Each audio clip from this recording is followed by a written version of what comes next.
As fazendas americanas de cadáveres. Olha só que estranho. Lá nos cemitérios forenses que prestam serviços às autoridades que tentam esclarecer crimes. Então eles fazem isso, fazendas com cadáveres que ficam apodrecidos, que ficam em decomposição ao céu aberto para estudos. É uma reportagem, lógico, da BBC News Brasil que veio lá de Londres. As fazendas de cadáveres onde os corpos se decompõem ao ar livre, Carlos Serrano, da BBC News Mundo, 2019, mas ainda as fazendas estão ganhando bastante espaço na mídia americana em razão que nem todos os corpos que estão lá são de indigentes. Enfim, nós vamos discutir isso agora. É um conteúdo um pouco mais sensível, então, porque mostra alguns corpos em decomposição durante toda essa narração. Tem algumas fotos, né? Você nos acompanha por imagens também.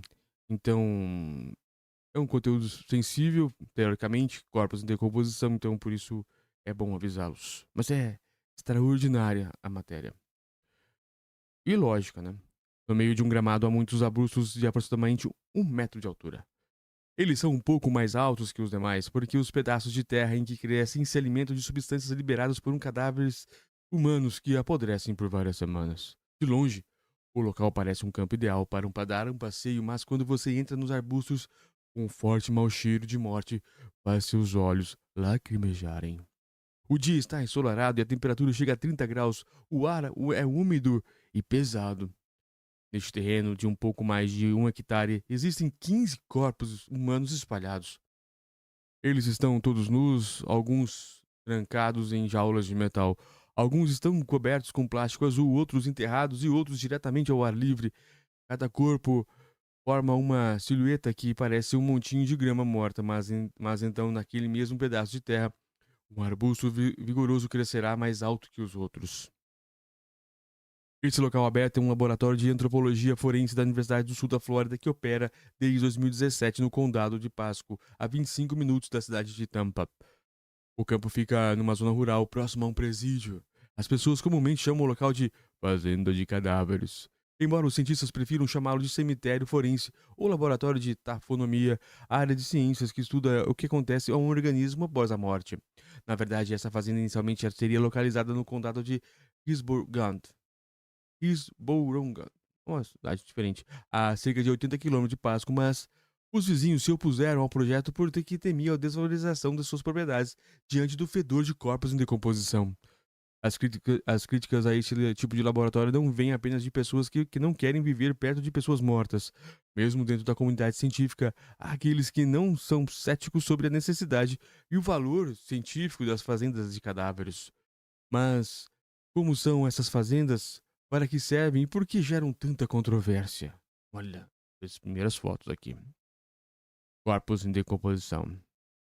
É o tópico. As fazendas de cadáveres da Universidade do Sul da Flórida é uma das 7 existentes nos Estados Unidos. Também há algumas na Austrália, países como Canadá, Reino Unido, têm planos para abrir seus primeiros campos desse tipo neste ano, 2019. Então já deve ter ocorrido, né? Os cadáveres que estão na fazenda da Universidade Americana são de pessoas que, antes de morrer, decidiram doar voluntariamente seus corpos para a ciência. Em outros casos, são os parentes do falecido que decidiram dar o corpo à perícia. O objetivo principal desses lugares é entender como o corpo humano se decompõe e o que acontece no ambiente que o rodeia durante esse processo. A compreensão desse processo forense dado para a resolução de crimes ou para a melhora das técnicas de identificação de pessoas. Quando alguém morre, ocorrem muitas coisas ao mesmo tempo no corpo, diz Eric Kimberlard, diretora do Instituto de Antropologia Forense da Universidade do Sul da Flórida. Abre aspas. Ocorre desde a decomposição natural até a chegada de insetos e mudanças na ecologia. Aqui uma foto do corpo em decomposição. A imagem, né? Kimberlard. E sua equipe consideram que a melhor maneira de entender o processo de decomposição é observá-lo em tempo real, com corpos reais em um ambiente real. Segundo Kimmerle, em geral, o corpo humano passa por 4 etapas depois da morte. A primeira é chamada de corpo fresco. A temperatura do cadáver cai e o sangue deixa de circular. Ele também se concentra em certas partes do corpo. Então, durante a decomposição inicial, as bactérias começam a consumir os tecidos. A cor da pele também começa a mudar. No terceiro estágio, A decomposição avançada, os gases se acumulam, o corpo incha e os tecidos se rompem. Finalmente inicia-se a esqueletização, que se evidencia pela primeira vez no rosto, nas mãos e nos pés. Em algumas condições de umidade e outros fatores, o corpo pode ser naturalmente mumificado. Esses estágios, no entanto, são influenciados pelo ambiente em que o corpo está, e isso é de interesse para a ciência forense. Dados valiosos é o tópico. Na fazenda, alguns corpos ficam dentro de uma cerca de metal para que os animais carnívoros, como aves de rapina, não os ataquem.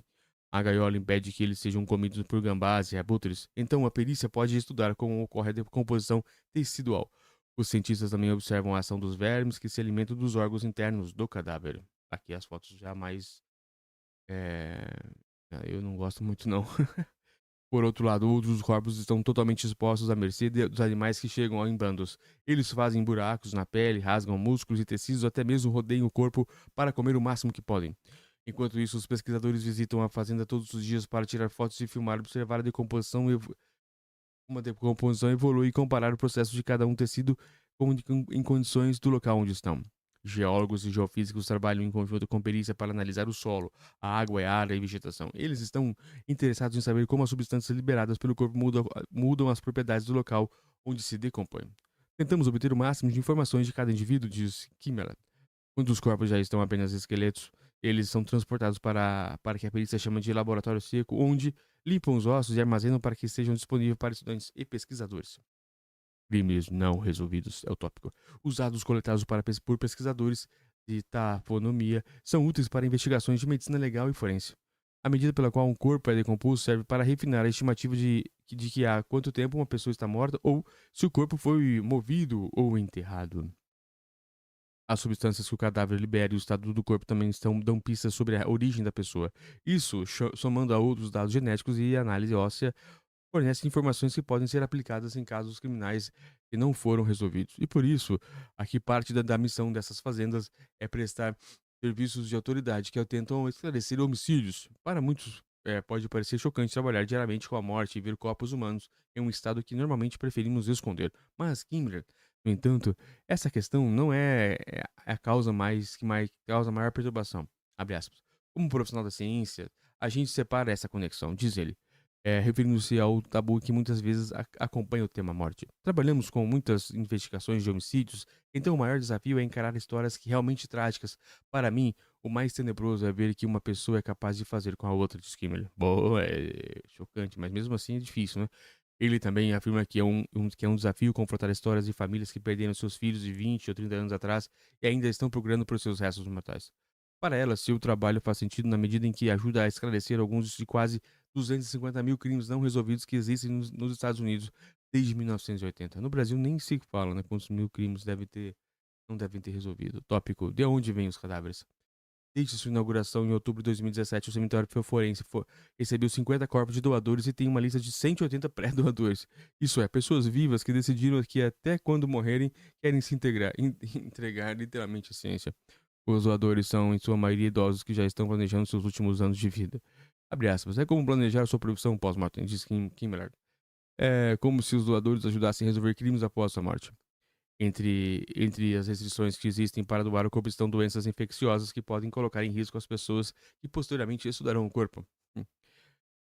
Aqui é uma foto bem ruim. Uma ciência emergente. As fazendas de cadáveres fornecem dados para a ciência, mas também têm limitações. Patrick Rodolphe Kimmler, um antropólogo biólogo da Universidade Central de Lancashire, no Reino Unido, se diz a favor desse tipo de laboratório, mas afirma que as pesquisas na área ainda são uma ciência emergente.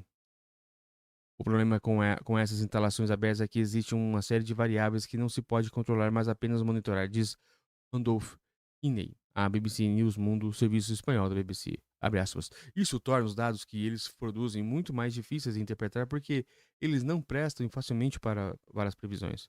Para o antropólogo, o desafio dos cemitérios forenses é encontrar novos padrões para coletar informações e compartilhá-las com outros pesquisadores para obter resultados de maior significância estatística. Sue Black, antropóloga forense da Universidade de Lancaster, no Reino Unido, também expressa suas reservas. Em um artigo na revista Nature, Black questiona o valor científico dessas fazendas, já que seus estudos são baseados em pequenas amostras e resultados altamente variáveis. A revista também cita um livro de próprio Black, publicou em 2018, no qual ela se refere a fazendas de cadáveres como um conceito espantoso e macabro. Himmler, por sua vez, vê um futuro promissor para esses laboratórios e acrescenta que no futuro haverá novas pesquisas, novas unidades ao redor do mundo. Quem entende esse tipo de pesquisa, profundidade delas e sua importância em aplicações práticas, verá que elas são muito necessárias, conclui Kimmel. Meio uma matéria tenebrosa, mas tem seu caráter científico. Eu não sei se o Brasil tem, depois eu vou dar uma pesquisada. Acho que o Brasil tem isso também, esse tipo de situação já?